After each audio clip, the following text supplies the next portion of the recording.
ये बहुत बड़ा एक धमाका करने की साजिश थी। फिर बी को कॉन्फिडेंस में लिया, बी को सारी बातें बताई, बी के होश उड़ गए।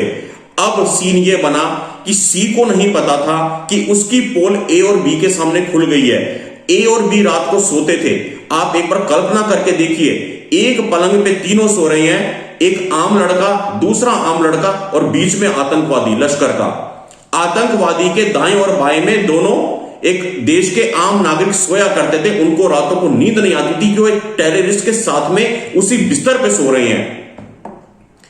लेकिन कुछ करना था देश के लिए। साथियों नमस्कार, स्वागत है आप सभी का अंडर कवर स्टोरीज के एपिसोड नंबर 2 में। इस वीडियो को अंत तक अवश्य देखिएगा या फिर इसको यहीं पे स्टॉप कर दीजिए, मत देखिए बिल्कुल भी। सेकंड फ्लोर से आवाज आया करती थी सुबह सुबह के वक्त, what's today, Tuesday, what's the day, Tuesday. और दिन होता था Monday, Wednesday, Thursday, Friday, Saturday, even कभी कभी तो संडे को भी आवाजें आती थी व्हाट्स टुडे, ट्यूसडे। और वो तीनों लड़के थर्ड फ्लोर पे रहते थे और वो थर्ड फ्लोर पे बैठ करके आपस में एक दूसरे से पूछते कि भाई आज कौन सा ट्यूसडे है और ये हर रोज एक ही नारा क्यों लगाते हैं, what's today, Tuesday. Under cover stories episode number 2 अंत तक जरूर देखिएगा।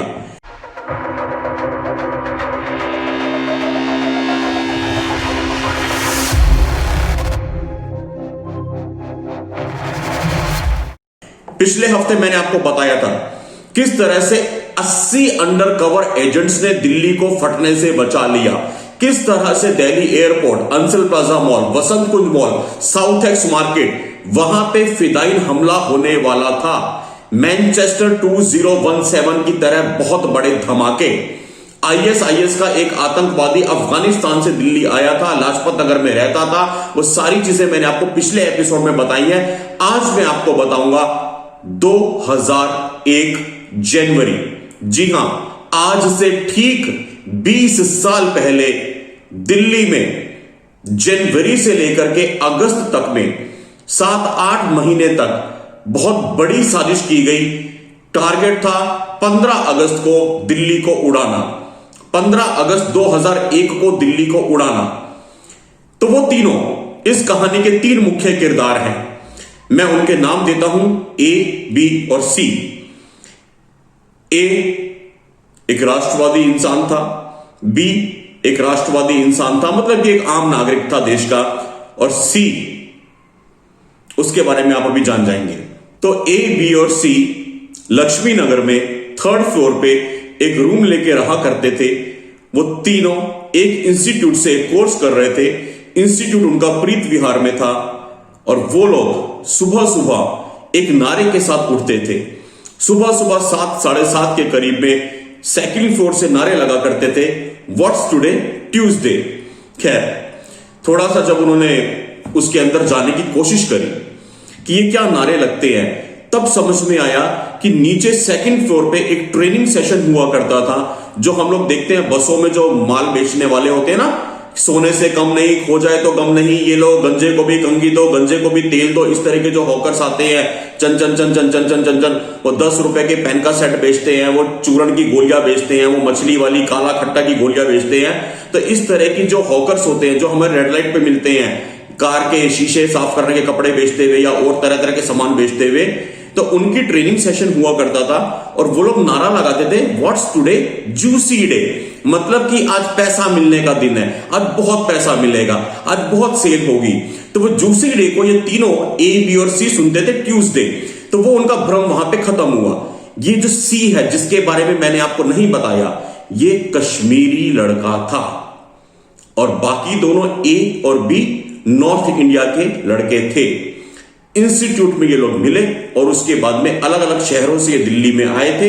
इन्होंने कंबाइन करके एक कमरा लिया। उस कमरे का भाड़ा उस वक्त पे, आज से 20 साल पहले, जनवरी 2001 में तकरीबन 4000 रुपए था। तो ये तीनों 1300 रुपए देकर के एक ही रूम में रहा करते थे। तीनों बहुत घनिष्ठ मित्र बन गए थे। तीनों सब जगह एक साथ जाया करते थे, उठना बैठना खाना पीना। लेकिन तीनों में एक बहुत बड़ा फर्क था। वो फर्क था पैसे का फर्क। सी उस वक्त पे 20 साल पहले बहुत खुला खर्च किया करता था, जबकि ए और बी मध्यम वर्गीय परिवार से थे और जो आम घरों में होता है कि खर्च करने की जो लिमिटेशंस होती है उसी के हिसाब से अपना खर्चा किया करते थे। तो ए और बी कई बार आपस में बात भी किया करते थे कि यार ये सी इतना कैसे खुला खर्च करता है, ये हर रोज डिमांड करता है कि पनीर भुर्जी खानी है, ये हर रोज बोलता है अंडा भुर्जी खानी है, ये हर रोज कहता है मेरे को पनीर की सब्जी खानी है। जबकि आप सोच के देखिए, जब हम सब भी कॉलेज टाइम में रहे होंगे, अपनी एजुकेशन के समय को याद कीजिए, आज भी कई बच्चे जो हॉस्टल्स में रहते हैं, बाहर रहते हैं, घर से पैसे मंगवाते हैं, वो भी क्या करते हैं कि अगर कोई अच्छी डिश खानी है तो हफ्ते में एक दिन खा लेते हैं, बाकी 6 दिन आम खाना खाते हैं, नॉर्मल खाना खा लेते हैं, दाल रोटी सब्जी थाली वगैरह वगैरह। तो 20 साल पहले देखिए, ये सी हर रोज कहता नहीं मुझे तो पनीर ही खाना है, और ये भी कहता चलो चलो मंगवा लो, पैसे मैं दे दूंगा। तो ए और बी को लगता था कि यार ये इतना कैसे खर्च कर सकता है। सबसे बड़ी बात, वो खाना खाने के तुरंत बाद में एक पीसीओ पे जाया करता था लक्ष्मी नगर में। और पीसीओ उस वक्त पे, अगर आप लोग कभी दिल्ली से वाकिफ हो या आप लोग जानते हो, कुछ लोग, बाकी आपके शहरों में भी होगा, चप्पे चप्पे पे एसटीडी पीसीओ बूथ हुआ करते थे।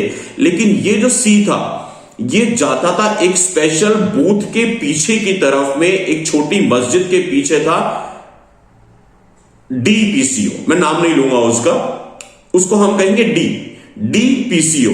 वो उस पे जाया करता था और प्रतिदिन कम से कम उसकी कॉल हुआ करती थी 40 मिनट की। 40 मिनट से लेकर के 1 घंटे की एवरेज का उसका कॉल का ड्यूरेशन हुआ करता था। और ए और बी बेचारे बाहर खड़े सोचते रहते थे, ये हर रोज क्या बातें करता है, मतलब कहीं तो बातों का अंत होगा। अपने माता जी से, पिताजी से, जिससे भी बातें करता है, कितनी बातें भरी हैं इसके पेट में कि हर रोज 1 घंटा बातें करता है। हम भी अपने अपने घरों पे फोन किया करते थे, हम आज भी करते हैं, हमारी बात 2 मिनट में खत्म हो जाती है। अब वो जब उनका दिमाग चला, फिर वो लोग वहां से वापस आते खाना खा के, फोन करके। तो एक रास्ते में बड़ा मंदिर है हनुमान जी का, जो लोग लक्ष्मी नगर के एरिया को जानते होंगे दिल्ली से, उनको मालूम होगा। तो वो हनुमान जी के मंदिर में वहां पे अंदर एक हैंडपंप लगा हुआ है, वहां से वो लोग अपनी पानी की बोतलें भरा करते थे। क्योंकि आम परिवारों के लड़के थे, हर रोज बिस्लेरी या ऐसा वाटर बोतल अफोर्ड नहीं कर सकते थे, 10-20 रुपए का पानी की बोतलें, और दिन में 5-6 बोतल तो कम से कम लगती थी 3 लोगों में। तो वो अपने अपने वाटर कैन लेकर के जाया करते थे और पानी भर के वहां से वापिस आते थे। तो ये जो सी है, ये मंदिर के बाहर खड़ा होता था। तो ए और बी को लगा कि भाई ये गैर धर्म का लड़का है और इस्लाम को मानने वाला, इसलिए मंदिर में नहीं आ रहा, तो कोई सीरियसली नहीं लिया और वो बाहर खड़ा रहता था। उसकी वाटर बोतल भी ए और बी भर के लेके आया करते थे। एक दिन ए ने पूछा सी से कि सी भाई आप आ जाओ अंदर। तो सी बोला कि नहीं नहीं, हमारे को अंदर कोई अनुमति नहीं देगा, हमारे को अंदर जाने पे कोई ऐतराज करेगा। तो ए और बी के दिल का बड़प्पन देखिए, या उनका, आज तो हम कहते हैं बेवकूफी, उस वक्त की बेवकूफी कहिए या बड़प्पन। उन्होंने क्या बोला, जो इस देश में हमेशा होता है कि हिंदू ने हमेशा बड़ा भाई होने का कर्तव्य निभाया है, हमेशा छोटों को, हमेशा गैर मजहब के लोगों को, गैर धर्म के लोगों को, गैर हिंदू लोगों को एक सुरक्षा की भावना दी है कि नहीं नहीं, तुम हमारे छोटे हो, तुम हमारे भाई हो, हमारे संरक्षण में हो। ए और बी ने हाथ पकड़ के सी को अंदर कर लिया, अपने पवित्र मंदिर तक में ले गए। मंदिर में ले जाकर के वहां पे उन्होंने उसका पानी भरवाया और वो ए और बी ने जाकर के दोनों ने मंदिर में मत्था टेका, हाथ जोड़े भगवान की मूर्ति के आगे, प्रसाद लिया और सी को प्रसाद ऑफर किया। सी ने वो प्रसाद नहीं लिया, ये बात आज तक ए और बी को याद है। तो सी ने वो प्रसाद लेने से मना कर दिया। ए और बी को बुरा भी लगा थोड़ा सा कि देखो हम तो इसको अंदर मंदिर तक ले आए और इसने अपना प्रसाद नहीं लिया। आज ये बातें इतनी विचित्र नहीं लगती है, क्योंकि अब तो बहुत सारी चीजें दुनिया में सामने आ गई हैं, सोशल मीडिया की इतनी ताकत है, अवेयरनेस इतनी ज्यादा फैल गई है। आप 20 साल पहले जाकर के इस कहानी को समझिए, आप 20 साल पहले जाकर के इस कहानी को सुनिए, तब आपको समझ में आएगा कि बात की गहराई क्या है। तो सी ने वो प्रसाद देने से मना कर दिया, कोई बात नहीं, ए और बी ने खा लिया। इस तरह से इनका ये दिनचर्या चलती रही। सुबह से उठ करके what's today, juicy day, Tuesday से लेके रात को मंदिर से पानी भर के आने तक, और कमरे में आने के बाद में कभी कभी इंडिया पाकिस्तान का मैच हुआ करता था तो इनके पास में टीवी नहीं था, एक रेडियो हुआ करता था, ये लोग रेडियो पे कमेंट्री सुना करते थे। और जब पाकिस्तान का विकेट गिरता, ए और बी आपस में खूब ताली बजाते, खूब ये कहते वाह वाह वाह। और जो होता है मैच देखते वक्त मुंह से कुछ भावनाओं में कुछ शब्द भी निकलते हैं, है ना, जो कैमरे पे मैं नहीं बोल सकता। तो जब हम पाकिस्तान के खिलाड़ियों की फैमिलीज को याद करते हैं, उनकी माताओं बहनों को याद करते हैं कई बार। तो इस तरह की चीजें ए और बी किया करते थे। तब उन्होंने नोटिस किया सी के चेहरे पे थोड़ी चिकन रहा करती थी, सी को शायद ये बात पसंद नहीं आती थी। तो ए और बी ने पाकिस्तानियों की माताओं बहनों को याद करना भी कम कर दिया था कि चलो सी को बुरा ना लगे। एक दिन ए सीढ़ियों से नीचे उतर रहा होता है, और जब ए सीढ़ियों से नीचे उतर रहा होता है, उसको कंधे से कोई हाथ पकड़ के अंदर खींच लेता है, कोने में सेकंड फ्लोर पे। ए डर जाता है। ए की उम्र बहुत कम होती है उस वक्त। ए को कुछ समझ नहीं आता। एक हाथ जो उसको कंधे से पकड़ के खींचता है, वो सिर्फ ये बोलता है, पोटा लगेगा। POTA, पोटा लगेगा। पोटा की फुल फॉर्म आप गूगल पे देख लीजिएगा। ए को कुछ समझ नहीं आता कि क्या है पोटा। फिर वो हाथ उसको बोलता है कि तुम जिसके साथ रहते हो ये एक दहशतगर्द है, ये एक आतंकवादी है, ये एक टेररिस्ट है। IB की लिस्ट में, इंटेलिजेंस की लिस्ट में, रॉ की लिस्ट में, हमारी मिलिट्री इंटेलिजेंस की लिस्ट में, हर जगह पे ये मोस्ट वांटेड आतंकवादी है। तुम उसके साथ में रहते हो, उसको पूरा सपोर्ट करते हो, उसके साथ में तुम्हारा उठना बैठना है। ए के होश उड़ जाते हैं। ए ये चीज हजम नहीं कर पाता कि जिस सी भाई के साथ वो सुबह से लेकर रात तक सी भाई सी भाई सी भाई सी भाई करते इनकी जबान नहीं थकती थी, कि वो एक आतंकवादी हो सकता है। लेकिन वो हाथ जब ए के कंधे पे होता है तो ए को कुछ चीजें बोलता है कि तुम ये चीजें करो, चुपचाप करो, बिल्कुल चुपचाप करो, सी को खबर ना हो, और ये चीजें करके देखो तुम्हें क्या लगता है। और बी से भी इस बारे में बात मत करो जब तक तुम खुद श्योर ना हो जाओ। बी को भी मत बोलना, वरना बी भी बिगड़ जाएगा जैसे तुम अभी बिगड़े हो हमारे साथ में, और हमारा पूरा का पूरा ऑपरेशन पिट जाएगा। तुम देश से प्यार करते हो तो जो हम कह रहे हैं वो करके देखो। ए के धुएं उड़ जाते हैं। ए वापस से कमरे में जाता है, गुमसुम सा रहने लगता है। और कभी कभी ऐसे हालात बनते हैं जब सी नहीं होता है, तो जो ए को अंडरकवर एजेंट ने कोने में खींच के बोला था, ए वो चीजें करके देखता है। ए को बहुत सारा सामान मिलता है सी के बैग से, लेकिन अनफॉर्चुनेटली ए उस वक्त उर्दू पढ़ना लिखना नहीं जानता। ए को कुछ समझ नहीं आता।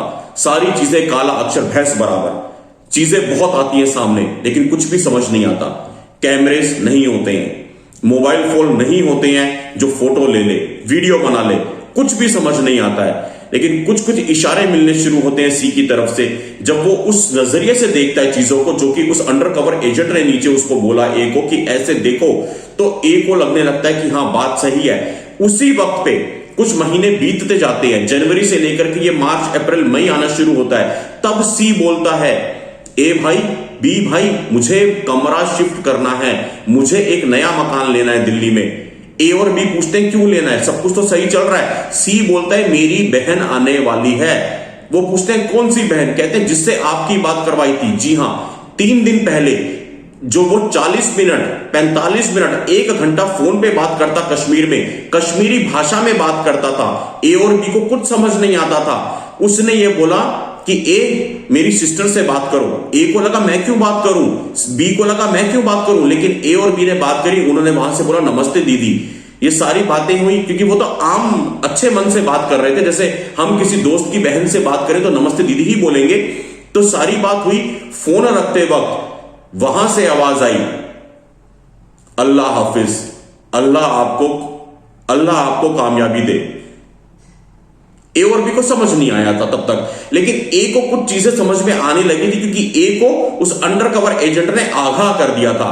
और आज 3 दिन के बाद में ये बोलता है सी कि मेरी बहन आ रही है और मेरे को मेरी बहन के साथ रहना है, तो हमें एक अलग स्पेस चाहिए। और दिक्कत यह है कि दिल्ली में कोई मुझे कमरा नहीं देगा, दिल्ली में कोई मुझे मकान नहीं देगा, क्योंकि मैं एक कश्मीरी हूं। तो ए भाई और बी भाई आप लोग मेरी मदद करो।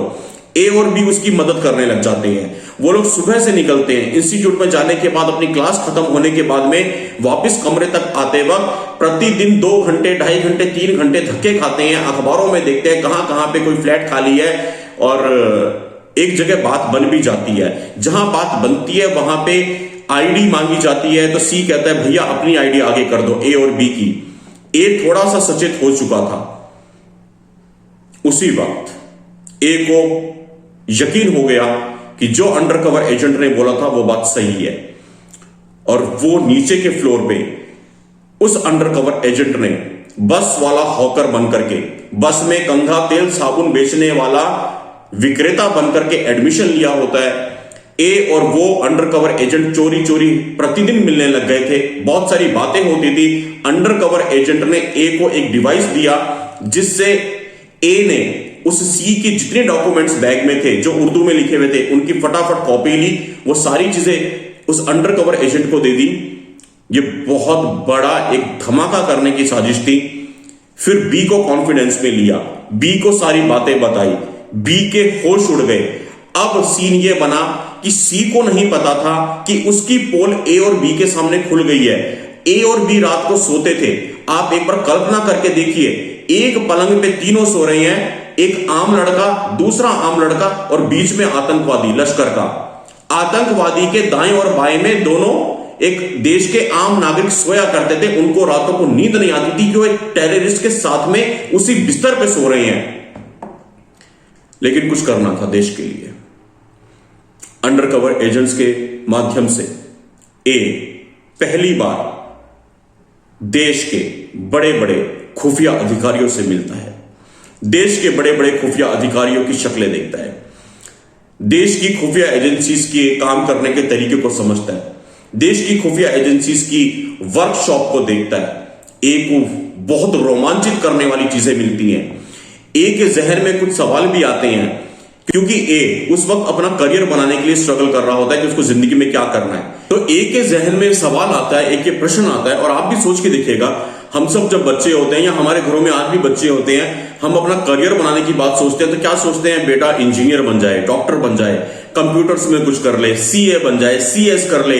हद से हद देशभक्ति के जज्बात होते हैं तो सोचता है आईएएस कर ले, आईपीएस कर ले, पुलिस में भर्ती हो जाए, सेना में भर्ती हो जाए। इवन कई बच्चे बचपन में बोलते भी है कि मुझे तो भारतीय फौज में जाना है, या मुझे एयरफोर्स में जाना है, मुझे नेवी में जाना है। इस तरह की भावनाएं बच्चों के दिल में होती है, माता पिताओं के दिल में होती है। लेकिन शायद ही आज तक किसी के दिल में यह विचार आया हो कि मुझे आईबी में जाना है, मुझे रॉ में जाना है, मुझे मिलिट्री इंटेलिजेंस में जाना है, मुझे अंडरकवर एजेंट बनना है।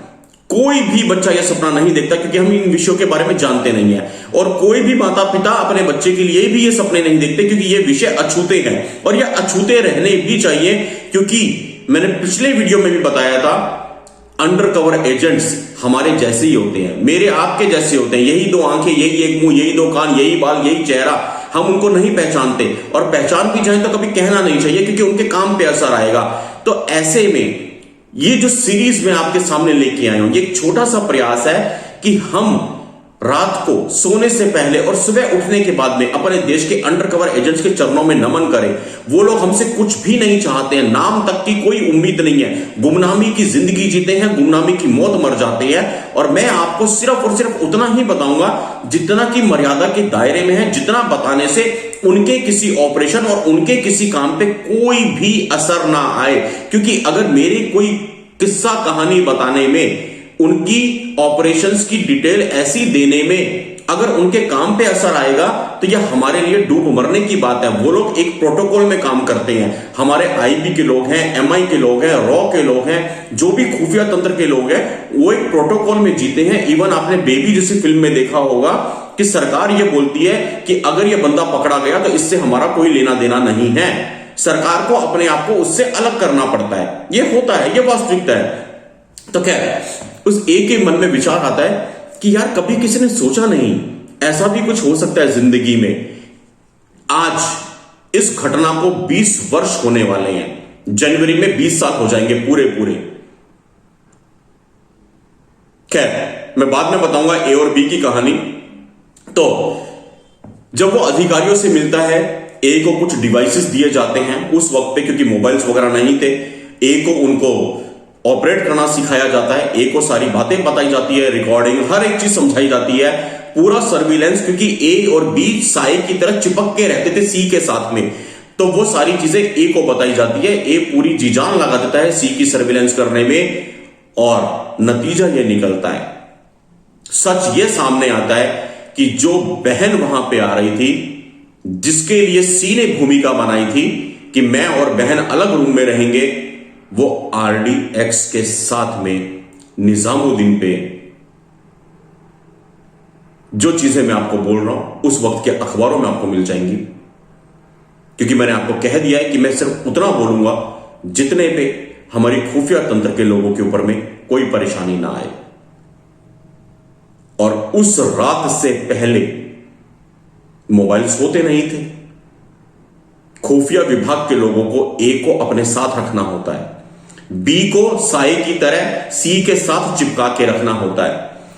तो ए 2 दिन पहले बीमारी का बहाना करके घर जाने के बहाने से वहां से निकल लेता है, उस कमरे से खुफिया विभाग के लोगों के साथ में 2 रातें रुकता है। जिस सुबह सी को निजामुद्दीन पे जाना होता है, सामान, बहुत बड़ा सामान, कई कई किलो की मात्रा में, जो पूरी दिल्ली उड़ा देता, बी को साथ लेके जाता है। बी भी चौकन्ना हो चुका था, बी को सारी बातें बता दी गई थी। बी की स्मार्टनेस थी, स्टेशन जाने के बाद में वो ये कहता है, सी भाई मैं वापसी के लिए टैक्सी बुक करता हूं और आप लोग होके आइए, बहन जी को, दीदी को लेके आइए। और जैसे ही वो बाहर रुकता है पार्किंग की तरफ, इंटेलिजेंस के लोग उसको सकुशल वहां से निकाल देते हैं, बी को। ए साथ में होता है, और जब अंदर कई कई किलो RDX के साथ में सी को धर दबोच लिया जाता है। यह बात है 15 अगस्त से कुछ समय पहले की, 2001 की 15 अगस्त को दिल्ली को उड़ाने की बहुत बड़ी साजिश हमारे इंटेलिजेंस के लोगों ने, हमारे खुफिया विभाग के लोगों ने विफल कर दी। लेकिन इसमें भारत देश के 2 आम नागरिक ए और बी, उनका भी बहुत बड़ा अतुल्य योगदान रहा, अतुल्य योगदान। और वहां से ए और बी के जीवन को भी एक दिशा मिली। 20 वर्ष हो गए हैं, ए और बी ने जो भी वो कंप्यूटर कोर्स, जो भी चीजें कर रहे थे, वो तो करा पूरा बाद में, लेकिन 20 वर्षों में आने वाले इस सीरीज में और कहानियां मैं आपको बताऊंगा। उन्होंने खुफिया तंत्र के साथ में मिलकर के खुफिया विभाग के लिए अंडरकवर एजेंट्स के रूप में दर्जनों ऐसे काम किए हैं, जिनको सोचकर रात को सोने से पहले उनको अपना जन्म लेना कुछ हद तक सफल लगता है। उनको लगता है कि हां, उन्होंने जन्म लेके देश के और धर्म के लिए कुछ किया है। और एक ही मलाल, एक ही अफसोस ए और बी को रहता है आज तक, 20 वर्षों तक। जब ए और बी कभी आपस में बात करते हैं तो सिर्फ वो एक चीज को लेकर के परेशान होते हैं, एक चीज का अफसोस उन्हें जिंदगी भर रहता है कि यार, इस सी को हमने अपने पवित्र मंदिर में जगह दी, इस सी को हमने भाई से ज्यादा प्यार दिया, इस सी को हमने अपनी हथेलियों पे रखा, इस सी को हमने अपने पुण्य पावन पवित्र मंदिर के अंदर में इसके नापाक कदम हम लेकर के गए, और इस सी ने इतना बड़ा दहशतगर्द का काम करके दिखाया और हमारी पीठ में छुरे घोंपे। काश कि हम जिंदगी में इस सी के मुंह पे 2 तमाचे मार सकते। आज भी 20 वर्षों के बाद भी जब कभी ए और बी किसी ऑपरेशन में संयोगवश मिलते हैं, भारत में या भारत के बाहर किसी देश में किसी भी ऑपरेशन में, सीक्रेट आईडीज के साथ में, बदले हुए नामों के साथ में, तो हां, आपस में ये जरूर डिस्कस करते हैं कि यार एक बार सी को थप्पड़ मारने का मन है। ये कनेक्टिंग द डॉट्स, मैं हमेशा बोलता हूं डॉट्स मिलाओ। और जब डॉट्स मिलाओगे, बचपन में खेलते थे ना, कभी हाथी, कभी जिराफ, कभी चीता, कभी बिल्ली, कभी बंदर, ऐसी तस्वीरें बनती थी, तो बहुत बड़ी तस्वीरें बनेंगी। साइबर सिपाही से जुड़े रहिए। आप लोग कमेंट्स में बता दीजिए, अगर आप लोग कहेंगे तो दिसंबर से मैं आपके सामने हर हफ्ते एक वीडियो लेके आऊंगा या फिर एक लाइव करूंगा, जिसमें आपको ऐसी 100 बड़ी घटनाओं के बारे में बताऊंगा जो अगर हो जाती पिछले 6 वर्षों में तो तबाही मच जाती। लेकिन हमारे इंटेलिजेंस के लोगों ने, हमारे इंटेलिजेंस ब्यूरो के लोगों ने, हमारे गुमनाम हीरोज ने वो घटनाएं होने से बचा ली और वो दुनिया के सामने नहीं आ पाई। जितना मर्यादा के दायरे में होगा उतना मैं आपको जरूर बताऊंगा। आप लोग मुझे बता दीजिए, क्या आप इस विषय पे साइबर सिपाही के साथ जुड़ना चाहते हैं? क्या आप इस विषय के वीडियोस देखना चाहते हैं? आपके कमेंट्स को पढ़ने के बाद हम फैसला करेंगे कि क्या दिसंबर के महीने से ऐसी 100 कहानियां, ऐसे 100 सच्चे किस्से, ऐसी 100 घटनाएं मैं आपसे शेयर करूं या नहीं करूं। नमन करिएगा। गुमनाम हीरोज के चरणों में मेरी आपसे इतनी ही विनती है। जय श्री राम, हर हर महादेव।